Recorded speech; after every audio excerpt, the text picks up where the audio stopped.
Hey everyone, RemanX here with another DD4 video. We're going to talk about some things we learned. If you guys don't know, Yags took his roster into DD4 Cosmic. After he made his second run, he had quite a few characters and let chat kind of build their ideal teams. And so thank you to Yags for yet again helping the community out. This is the reason that he did this for us, so that he can go through and kind of highlight this and help me and my content. So he is really a champion of the people. Thank you again so much. So let's talk about what we learned. First thing, I learned this really early on. I messed up. All right, I'm saying it out loud. I legitimately messed up. And yeah, you guys are going to see my names all over the leaderboards on Dark Dimension 4. And we already made the video where that doesn't matter. But I'm going to make it very simple. In my opinion, we did identify a character that's phenomenal and one that probably wound up being wasteful. And I'm going to highlight something for you.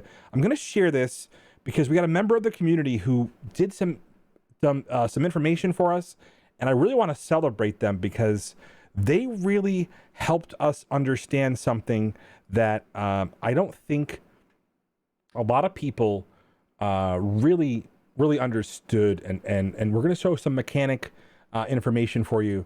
So a couple of the questions we ask is so this was Bird's, thank you Bird, his Dark Dimension 4 team. So 4 Red Star, G15 Black Widow, 7 Red Star Hawkeye, probably could work at other Red Stars, a 5 Red 5-star Ghost, and a 4 Red Sinister. And I'm going to show you something interesting.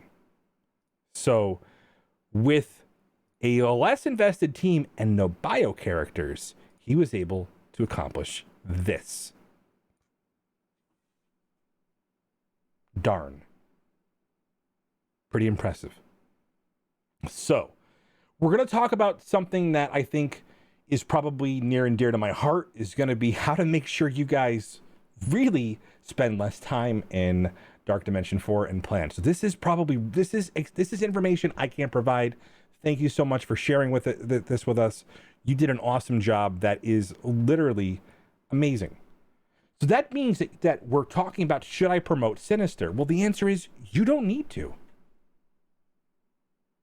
You probably don't need to. And until it stops doing what you need it to do, let's be aware that is literally something that everybody asks me on a daily basis. So I think Sinister by far had the best value of all the characters that we've analyzed because of the ability to clone.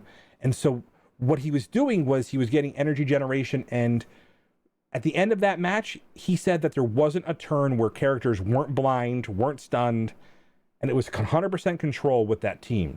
So exceptional work, showcasing some of the power of Ghost, and realistically, probably wasn't doable without Ghost because of that offense down and because of the ability to extend those debuffs. Really, that was probably the key there. So let's celebrate that. What that means is kind of my early concerns, and I did it anyway. Cap probably will slow you down when you need it the most. So, all right. What that means is if we're looking at Dark Dimension 4, you probably want to remember that there's these origin traits. There's Mystic, Bio, okay? Mutant, which we're going to talk about the problem there. Skill. Mutant, Mystic, Bio, Skill. Hold on. Don't get old, guys. This happens. Brain stalling. Mystic. Oh, Tech. What am I thinking? Tech. All right, there it is. Jeez. Brain stalled here.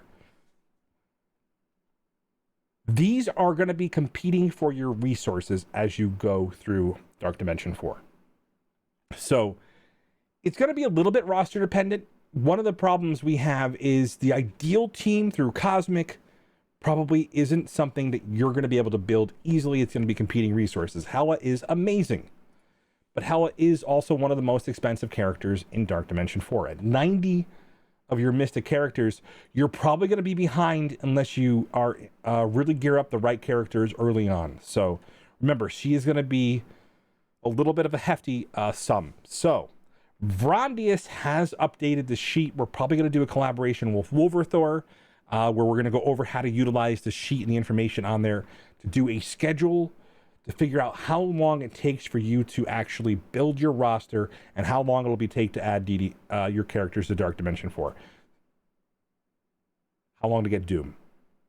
Yeah, we actually have kind of, besides events and some like random pulls, we're going to give you kind of the a loose outline of when to expect Doom on your roster based on how many refreshes you do, how many offers you buy, and where you stand out now and the characters you select. So thank you, Frondius, for this amazing tool. Number one question I get asked all day. All right. So last piece of the puzzle. I get asked this a lot of times, and we've seen this in action. Absolutely. City is being geared around symbiotes. If you don't bring symbiote Spider-Man, it's going to be a slog. Now, he is expensive. Partnering up with the right characters, so symbiote Spider-Man, Scream, Anti-Venom. The fact that I took bio characters means that I'm going to be hard-pressed to bring Invisible Woman, and there's a reason why I'm thinking about Invisible Woman for Legendary, and I'll get to that in a few moments. So, we tested the following characters, and I got some feedback from, well, we'll talk about him in a minute. He's a great dynamo going through and on the leaderboards. Philosopher, the guy is using characters like Longshot, and he has no regrets because of the fact that he was able to utilize that mutant gear. So he also has decent stars and decent red stars on him. That being said, using that mutant gear frees up other stuff for the end, specifically for your last run through Legendary. Balancing out how many of these origin trait gear you use is going to mean that you're going to have a steady pace into Dark Dimension 4. And a lot of these puzzles, while they are challenging, once you get a character down, the backfill doesn't happen like it happened in DD3. So, that being said, much better design in my opinion. We're going to talk about a character that I think a lot of people had on their agenda, and we're going to talk about Doctor Strange. And so, Doctor Strange was really interesting because the biggest problem he had was survivability. And Doctor Strange kit is just way too much wrapped up in the supernatural. Without Ghost Rider, he doesn't get enough hit points to really excel. And so while even though he's blind, and that's going to come into a factor or ability blocked on that first node in Cosmic, which is really the hardest challenge, the problem he had was the energy cycling between his flips and being able to res just weren't enough, and you aren't killing characters fast enough to generate energy for him. So something that we're going to make sure. I had him favorited one time in my roster. I just want to make sure you guys are clear on it, even though I love the character and I probably will G15 him down the road because my supernatural are amazing. It is just not something we recommend. So I have him at G14. I do like it for that regard in the fact that he does survive more at this point. But at this juncture, I'm saying from what we witnessed firsthand, he just wasn't making the impact that other characters were. So Mordo was excellent, especially when paired with Hela. But if you can't pair him with Hela, pairing with Thanos actually worked as well. Minerva is probably a must. Without Minerva, you don't get the do-over factor, and you're going to be going a lot slower through there. Remember, she has a 15% health drain, so I'm going to say that as an overall a member of the team, that's where you want to go. So I'm probably have just decided that I'm probably not going to bring Hela my first run. I'm going to bring up Thanos, Proxima, Mordo, and Minerva and see how I make out. Because realistically, it doesn't matter if I one-shot all these nodes. I need to get through City efficiently. Now, the problem we have is because I took Captain America, I will have less symbiotes to work through City. And that is the ultimate problem. So on my agenda, I really want to bring Symbiote Spider-Man. You remember Anti-Venom and Scream. So those are 3 bio characters. Had I not brought up Captain America, it would be a lot faster progress for me. So I'm willing to slog through Cosmic while I build up the bio characters to get through there.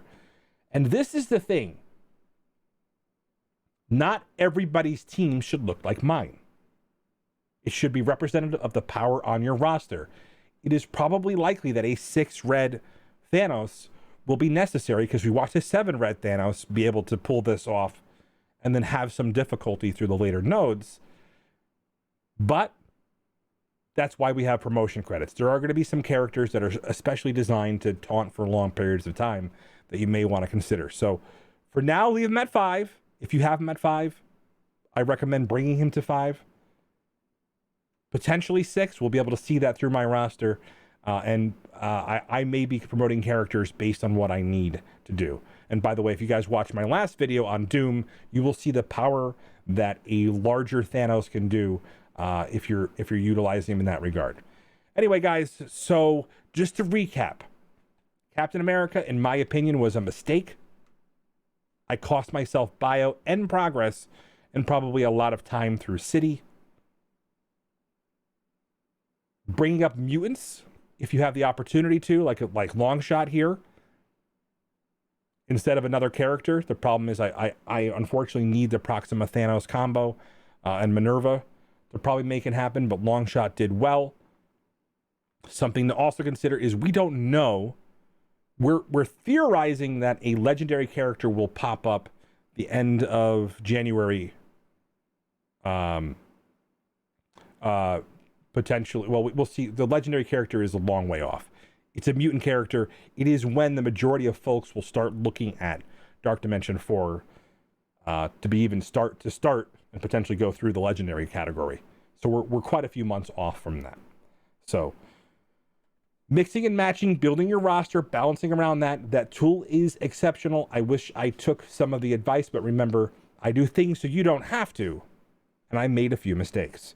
Check you out soon. You guys can hop on Discord, ask for help, ask for recommendations, and get some of the big brain plays. And we're going to be getting a lot of feedback through here to become your #1 source for Dark Dimension travel. Love you much.